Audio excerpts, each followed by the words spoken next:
ஈரானுக்கு எதிரான அமெரிக்க இஸ்ரேல் கூட்டுப்படையின் போர் 27வது நாளாக நீடிக்கிறது. இந்த மாத தொடக்கத்தில் புனித ரமலான் மாதம் தொடங்கிய நாளில் ஈரான் மீது முதலில் தாக்குதலை நடத்தியது அமெரிக்க இஸ்ரேல் கூட்டுப்படை. இதையடுத்து சவுதி அரேபியா உள்ளிட்ட அண்டை நாடுகளில் உள்ள அமெரிக்க ராணுவ தளங்களின் மீதும் இஸ்ரேல் மீதும் பதில் தாக்குதல் நடத்தியது ஈரான். இது தனிப்பட்ட முறையில் அமெரிக்காவுக்கு இழப்பையும் உள்நாட்டிலேயே கடும் அதிருப்தியையும் உண்டாக்கியுள்ளது. இஸ்ரேல் நாட்டுக்காக அமெரிக்கா இழப்பதை பெரும்பாலான அமெரிக்கர்கள் விரும்பவில்லை. இதனால் ஈரானை பேச்சுவார்த்தைக்கு அழைத்தது அமெரிக்கா. அதை நிராகரித்த ஈரான் சில அடிப்படை நிபந்தனைகளை முன்வைத்தது. 1. ஹார்முஸ் நீரிணையின் அதிகாரம் ஈரான் வசமே இருக்க வேண்டும் என்பதை உலக நாடுகள் ஒப்புக்கொள்ள வேண்டும். 2.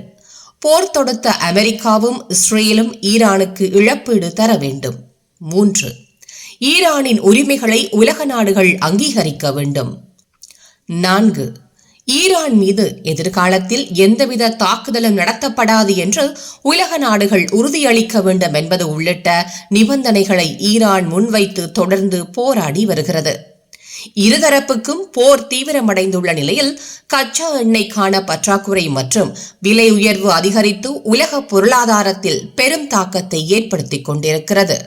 தமிழ் ஊடகம் செய்திகளுக்காக ரத்திகா.